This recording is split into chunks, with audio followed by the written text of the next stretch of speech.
Thank you, parents, for logging in and joining us for our parent information presentation on Camp My Broby, our outdoor education camp that our sixth graders will be participating in the fall. I am Steve Blatnica. I am the Camp My Broby director, and I'm joined by three other individuals who I will let them introduce now. I am Linda McCory. I'm the fifth grade assistant principal, and I'm the camp administrator for Camp My Broby.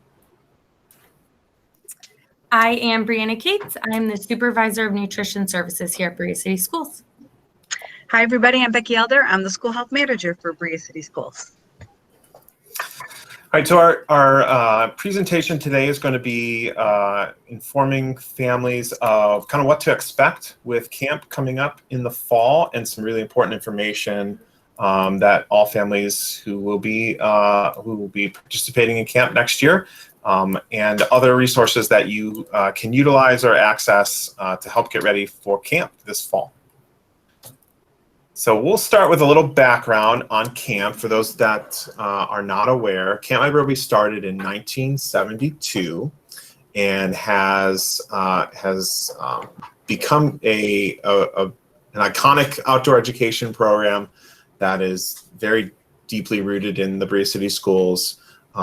It is a camp that I myself participated in, and it has really grown to be a very memorable experience for teachers, for students in the district. The name Camp My Broby, if you're not familiar, stems from our three cities within the Berea City School District, Middlebrook, Heisbrook Park, and Berea. All beginning with those bolded terms there is where the camp originates from. And really the goal for camp has always been to encourage the teamwork for our sixth graders, allow the students to discover some outdoor education, and allow the students to experience working with their hands while out at camp and learning outdoors, which is an incredibly important part of the learning process.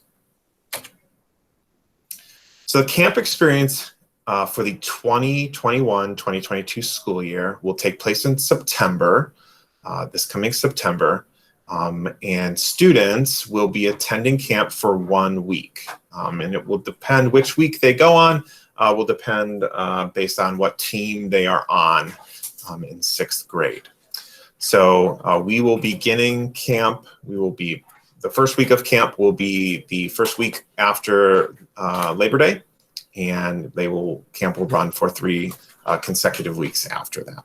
Students will spend 5 days and 4 nights out at camp. They will leave on Monday morning via buses, and they will come back on Friday afternoon with those same buses. And they will be departing and returning to the middle school. Specific dates for your child will be identified at a later point based on what team the students end up on for sixth grade. So that information is not quite known yet, but you know that the students will be going one of the weeks in September that we have camp. So the pickup process, a little bit more about the pickup process. On the day that they depart, parents or guardians will bring their students to the middle school, and they'll arrive by 8:45 a.m. on that Monday morning, luggage and tail. Parents are allowed to stay with their students until they board the bus. Once students load up on the buses and wave goodbye to the parents, they will arrive back after their week of camp on that Friday, and they will leave camp around 11 o'clock, and they'll be back on campus around 12:30 p.m. On that Friday, they will not continue or finish their day at school. They would be permitted to go home at that point. In fact, they can't stay at school, nor can they take the bus, their typical bus home. If they are a bus rider, they would not be taking their bus home on that day either, just because of their luggage, and they would be arriving again at 12:30 on that Friday. So you can expect for a drop-off on the Monday, and then a pickup for all students they'll be back by 12:30, and then they can go home on that day.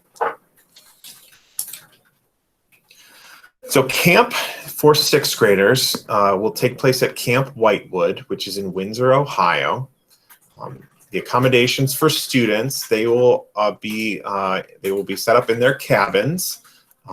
Students, there will be boy cabins and girl cabins. Each of the cabins can hold between 8 to 12 students. In their cabin will also be their counselors, which will be serving as their counselors are 2 high school students, male high school counselors for our boys and female high school counselors for our girls. They will also be in their cabins as well. So those counselors who were selected from the high school will be accompanying each of the students in their individual cabins. The sleeping arrangements, the students will sleep in bunk beds, and they are going to need to bring their own bedding or sleeping bag to sleep in. That is not provided by the camp. Students will be able to choose, they can actually choose between 2 to 3 friends that they would like to room with the guarantee that they'll be placed with at least one of the friends that they select. So we'll allow students to have some choice with who they room with, but again, part of the camp experience is making new friends and getting to know some of the other students on their team who they'll be in the same cabin with. The cabin groups will stay together for a lot of the daily activities. They'll do a lot of things as cabin groups, but they also do mix up and mix with the other cabins and the other students who are attending camp that week.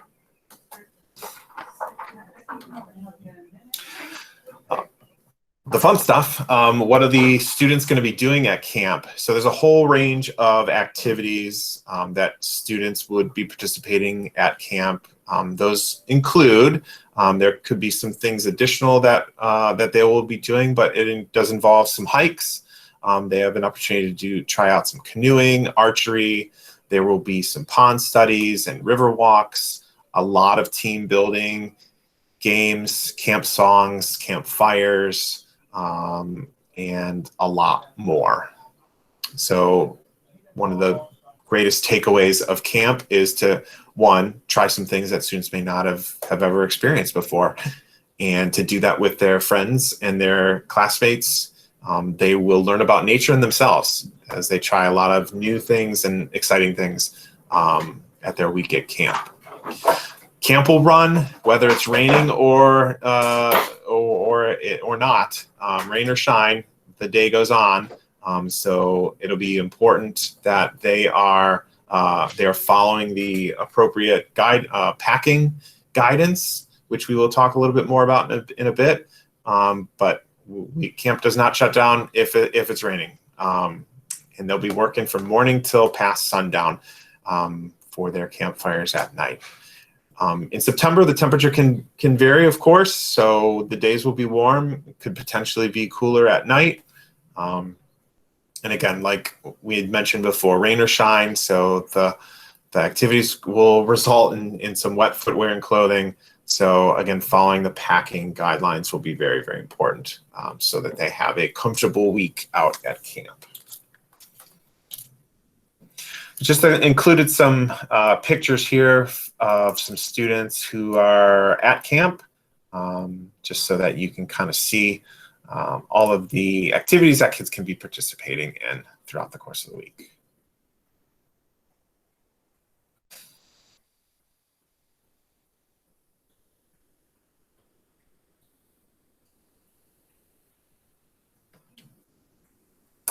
All right, and I'm going to turn it over now to Mrs. Becky Elder, who is going to be talking a little bit more about the medical information that you need to know about.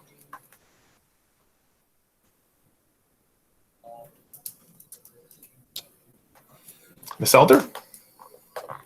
Becky, you're on mute. Yes, I am on mute. Thank you very much. The bell rang in between, so all the kids are running by.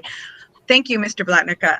One thing I want to underscore is the last thing you said about packing accordingly. Every week we find a student that's only packed 1 pair of tennis shoes, and they are walking on hikes, and they're out in the dew in the morning, and their feet are wet sometimes. Please please pack plenty of socks and shoes, because we've seen kids, we're all going to shake our heads, who have been out there with what Mr. Blatnica probably was one of them, who had one pair of shoes for the whole week. So let's make sure we pack accordingly. Now on to the good stuff, the medical information. This is a big part of the presentation for sure. You know, I know everybody's going to have a lot of questions, and in normal times we'd all be together, so we'd have plenty of time and opportunity to ask those questions, and we're hoping we can get most of them answered for you. The big thing is we're going to have a nurse out there 24 hours a day. From the time they get on the bus to go to the time we meet you again and drop your children off, there's going to be a nurse out there. Big questions people always have: what if something goes wrong? Well, you know, and something could go wrong. Rarely have we had to call 911 or anything like that. But the Geauga County Medical Center is close by. We have volunteer fire departments that are close by. Your kids, there's going to be a qualified RN or LPN that's out there the whole time. So we take care of your kids like they were home. So we're going to make sure your kids are safe medically as best we can. But here's a big part of that. Any prescription medication or non-prescription medication, so hear me when I say this, that includes over-the-counter meds, that includes medicated cough drops, or anything you put on or in your student, will require a Berea City School District medication administration form to be completed and signed by both physician and the parent well in advance of the week that you're going to camp. We're going to put, Mr. Blatnica is going to put on the webpage the current medication form. You can download it during the summer, take it in, get it filled out in preparation, especially if you find out that your student's going that first week. There's only 3 weeks. So we all encourage you to get this sort of thing taken care of as soon as you can, because you're allowed, as soon as school starts, to bring your medications into the clinic. You know, we'll check them in the first day. If you bring all those meds in that your kids will need, we'll check them in for you. We want to give time for parents and guardians to make sure everything's accurate on the form, because if it's not, we're going to hand it back and say, please go and get it fixed before your child can take it on the trip. And if it's not fixed, if it's not accurate, if it's not a complete order, we would not be able to take the medication to administer. So I encourage you strongly to get this taken care of as soon as possible.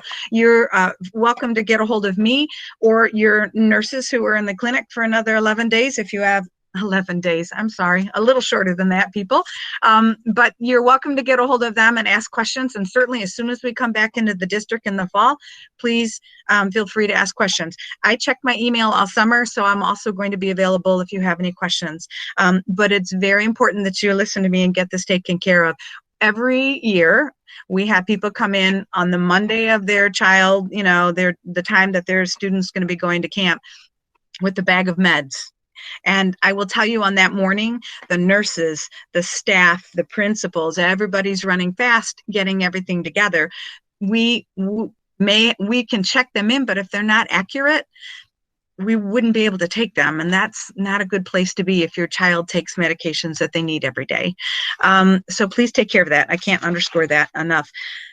Please don't pack any meds. If you can't get an order in, you can always get the order filled and drive it out to camp. It's only an hour and 15 minutes away. So please do not pack meds in your child's luggage. We see that every year too. The counselor brings me a bag of meds and says, here you go. We can't administer them if they're not checked in the right way. So I can't underscore that enough. When you get your meds together for camp, if you could, I'm Mr. Blatnick, I'm trying to follow the thing. I'm sorry, I'm trying to follow the presentation. But when you get your meds together, if you could do this, please put a picture of your child, the medication order, the medication in its original box, mostly unopened if we can do it. Prescription pills, that doesn't work like that. But any meds you may have, if your student gets headaches and needs Motrin or Tylenol or Tums or whatever they need, will each require an order. Put them all in a big plastic bag with the order and the meds and the picture of the student, so that, we'll be able to check them in and keep them all together. So you'll be able to be assured that the meds, when your student comes in, they say, hi, what's your name? It's Linda McQuarrie. I have a headache. I go right to, M, and I pull out her order, and I can see what she needs and give it to her so I can help her out. Okay. And I said that, let's see. Here's another thing. You'll be so excited because many of you, it's their first time that your student is leaving for camp. Yay or not yay, depending on where you fall on that range. However, when you come on Friday and they pull up in the back and unload and everybody's happy and unloading, there's bags of wet clothes everywhere, you need to be remembering and responsible for picking up your meds. I or whoever nurse will be sitting there screaming loudly, as Mrs. McQuarrie can attest, medications, so you'll come over to the table and I'll have, or whomever's going, all of the meds that you brought in earlier and take them home. If they're not picked up, we'll dispose of them because we don't have the facilities or the capabilities to just keep meds that, we're unable to use for that. Once the week is done, they go home. The only exception to that is, for example, if your student has an EpiPen and it's housed in our clinic now, we'll check the order, we'll make sure the order and the documentation's okay for camp, but when they get back on that Friday, you may have already talked to the nurse and said, hey, you know what, I want that EpiPen to go back into the clinic. And we'll do that. So you're going to need to work with your nurse, Nurse Linda, Nurse Maureen, to make sure they know, because they'll give whoever the nurse is going out a list. Mrs. McQuarrie's EpiPen has to go back to the clinic, and then we'll just put it back in the clinic and it can stay there till the end of the year. That's a big one people have questions with. So please make sure, you take care of that. If a student needs breathing treatments, asthma, anything like that, they'll have to bring their own equipment, nebulizer, tubing, mask. The clinic there, for those of you who have gone out before with your families, it's a small little clinic. There's not a place to lay down for a student. In fact, the bed for the nurse is in there. It's a little tiny thing. And kids come to the door, they get their medications, and they're off again, morning, noon, and night. But there's not a lot of area, like if they're sick or whatever. So that's why I encourage people, if you have students who need medications for headaches or that sort of thing, to make sure you send them in, because there's no place for them to lay or rest. They sometimes can go back to the cabin, but don't count on that, depending where everybody is in their day. So that's the biggest thing. Make sure all your emergency contact numbers are current. When you fill your paperwork out, as many numbers as you want to leave us, and accurate numbers. We are out there in the middle of the woods. So we're close to civilization, but we're out there. Phones don't work. I'm sure everybody will say, please don't send your phone. There's no service whatsoever unless you're standing out in the middle of the field holding it up, maybe. So, but we are close enough to emergency care, like I said, that we can get your student taken care of. However, if you needed to come out and pick your student up, and that would be if it was something bigger than a boo-boo. Obviously, it's the same thing as when you're at school. If you've got a fever, if you're throwing up, if you're, obviously ill or sick, and especially with the uncertainty of what we're going to present with COVID, in the fall, we're all looking to see what things will be presented and what we'll be following. But that's just another caveat. If your student is sick, you're going to have to come out and get them. So we need to make sure we have plenty of numbers, because again, as I just shared, there's really no place for a sick student to be. And we want to make sure they're comfortable. So, and if it's really about an hour and 15 minutes out, by the time I call you and say, Mr. Blatnica, you've got to pick up your child and you have to leave work and come out, it's a minute sometimes. So we want to make sure those numbers are current. We don't call the parents, we don't call you and say, oh, Brianna has a boo-boo. We don't do that unless it's something big. Like if she has a big boo-boo, I'm going to probably call you and say, heads up, when she comes back with a big goose egg on her cheek or whatever, this is what happened. We'll let you know those sort of things, but you're not able to call for those. It's 101 hours. We've got it down to a science, 101 hours from when you say goodbye to when they come back.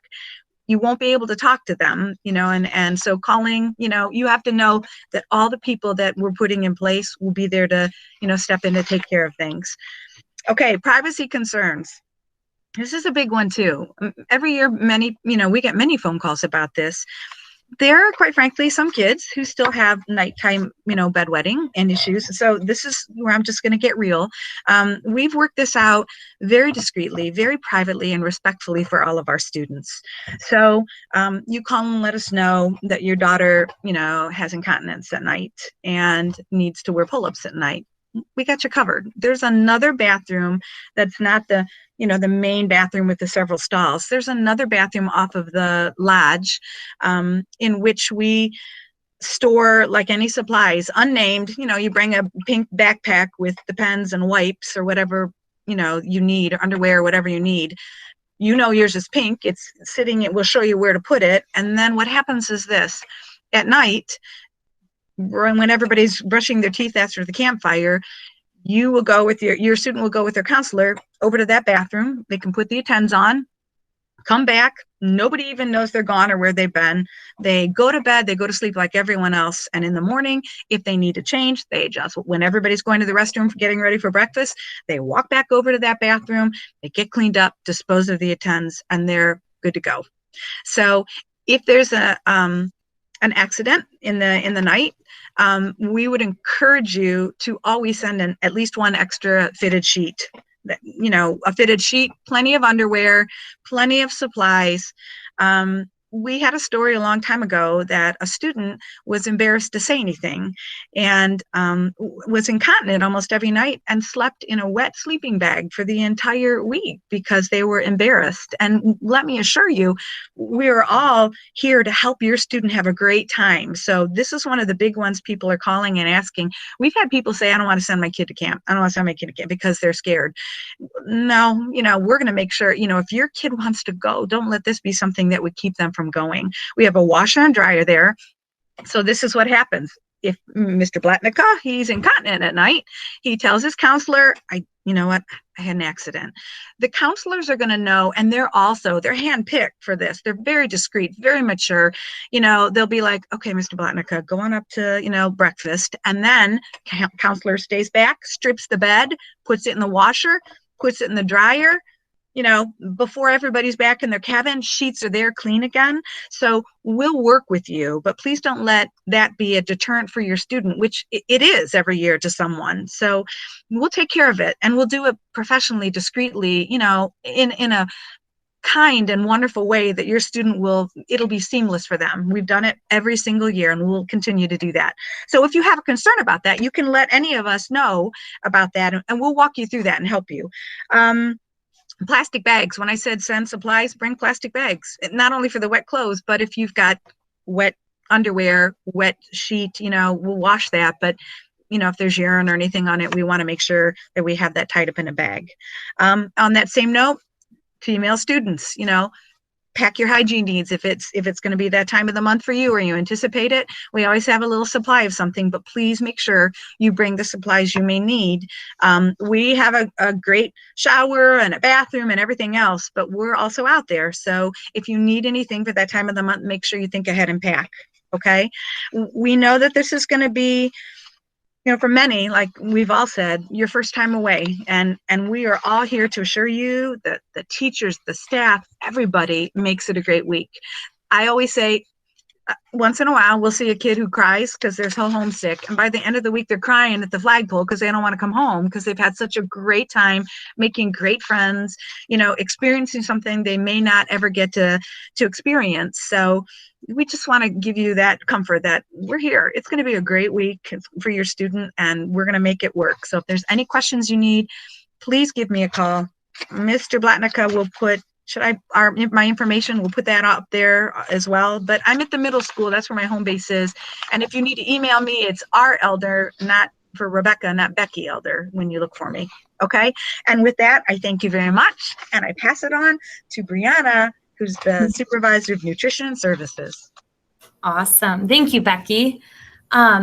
So at camp, students are offered a variety of foods. They're going to be fed a well-balanced meal for breakfast, lunch, and dinner, and they'll also be offered snacks. So with that, we ask if you please do not send any food, candy, treats with your students, especially with allergies nowadays. We don't want any cross-contamination. If your child does have any food allergies, dietary or religious restrictions, I'm happy to accommodate and provide a special diet. We do have a special diet form that I can send to any parent, but we'll also post it on the camp website. On that form, we just ask the physician to fill it out, and it's a very basic, easy form for the physician. And then if you can get that back to me, my email and fax number is on that form, so very easy to follow. And if you can do this in a timely fashion, that would be awesome. We'll make sure that we get, if there's any, big allergens, we like to make sure that we can get food ordered, and we like to go over the diet with the parent and the student so that they're comfortable. And also our food service employees at camp, we like to go over it with them as well to make sure with any cross-contamination or anything like that, we want to make sure everybody's on the same page to keep everybody safe and healthy. So again, if you have any questions, my contact information will be on the campsite, and then I'm also under nutrition services on the Berea district site. And I think that's it, nice and short and sweet. So I'll pass it right over to Linda. Okay, so a lot of parents have already called, and we're excited to tell you that we are doing camp. In the fall, we will be asking parents to complete final forms as we did in the past. That information needs to be updated every year. And in August, you will actually see that final forms has been updated, and there's a camp form that you will need to complete as well. So we'll want to make sure that your emergency contact information is updated. Any allergies are updated on final forms. So look out for that information. We'll let you know when that's available to do. The next thing that you'll want to know is that camp is $200 per student. It's been that way for a long time. In the past, we've been able to take payments starting as early as the spring, but this year we are going to hold off and collect those starting August 2nd when school opens up, just in case we see that there's a rise in pandemic numbers and COVID numbers, and something happens with our plans for camp. We don't expect that to happen. We're not planning for any of that, but we do want to just make sure that we put that out there. So you'll want to make sure that you're either putting that money away or that you're planning for that in August. And then you'll want to make sure, again, like Becky said, that you get your medications completed in those Ziploc bags with the pictures, and that turned in to the nurse. Some other information that you'll want to know, there is a parent booklet that's going to be found on the Berea City Schools website under Camp My Broby. That's where a lot of our information is going to be housed, and you'll be able to get those forms there. You'll get our contact information. Additionally, there will be a PDF for what to pack and how to plan for camp. We will be passing that out to our fifth graders this year. Actually, I have those going out probably tomorrow or Monday for students that are going to go to camp, and it tells you what to start looking for, putting aside during the summer. It has our contact information on it, what the weeks are. There's a lot of good information, but more importantly, when you open it, it actually tells you what things that you want to start putting aside for packing for camp. So start collecting those things now. Becky alluded to homesickness. We have that every year. We have kids that are nervous right now, and then through the summer they change their mind and they want to go to camp. They're really excited. Our first couple days are when we start seeing that homesickness, that kids are a little nervous. They want to talk to their teachers or their counselors, and we do work through a lot of that. So if you're worried about your kid being homesick, don't worry, because we are going to work through that with them. They do have early mornings and late nights. So we keep them pretty busy, but they will have people to talk to. We will never let any kid leave them high and dry with that, and we'll make sure that we're supporting them in any way we can. If a student does not go to camp, they are expected to come to school. It is not a week off of school. So a student is only in two places. They're either at school or they're at camp. If they're at school, they will be following a schedule with their other students that are here. They'll have assignments just like they would if they were a typical week of school. They may have homework. They'll still have their specials classes. That's always a question, but their schedule might look a little different during the day, but they will be participating in all of their regular classes with a regular teacher. So if they're not going to camp, that's what they'll be doing. If they are going to camp, they'll be working equally hard at camp. So they don't have to make up those assignments when they get back. All the fifth graders are asking me that. They won't have to make that work up. A big thing is students are not allowed to bring their cell phones to camp.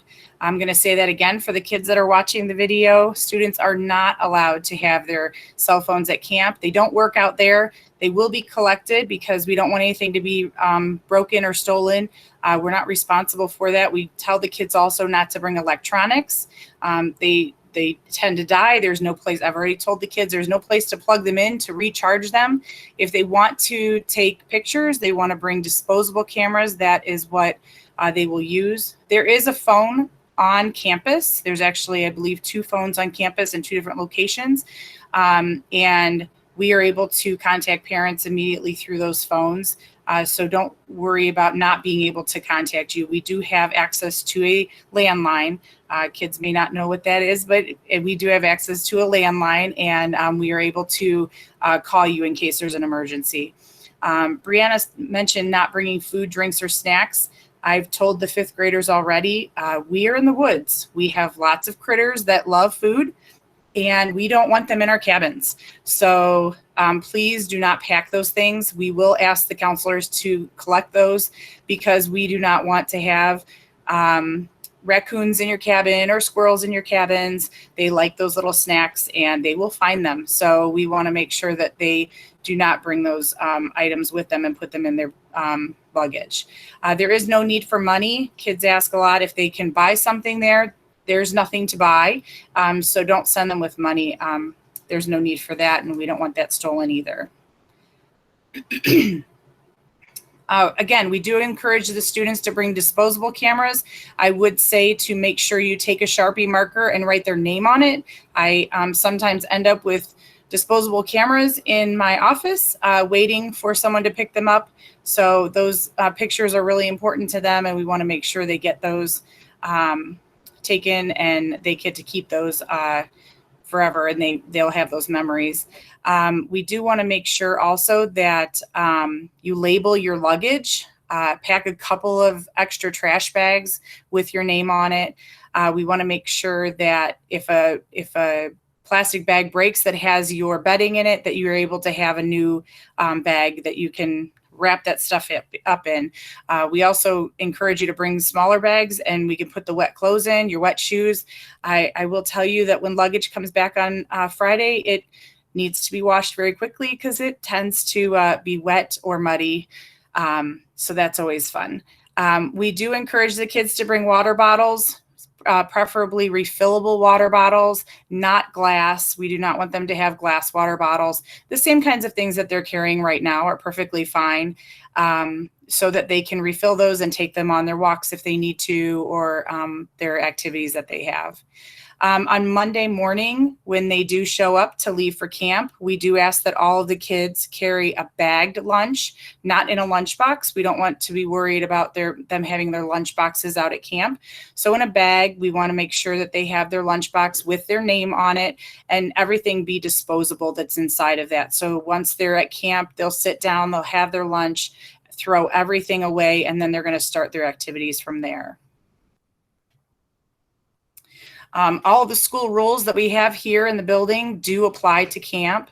Dr. Ruman will be involved with any kind of rule breaking issues, and if the teachers need to call and talk to us, that also is there. But those same kinds of rules are happening, and consequences are given at camp as well. We don't want to have to send anybody home from camp, so we try to encourage the kids to make wise decisions. And that has happened, unfortunately, in the past, but at some points in time, but we want to make sure that kids are just enjoying their time at camp. So that is our goal. We do expect that all the kids stay at camp as much as possible. We can call you and we'll call you if we need to, but you would need to drive out and get your child at that point.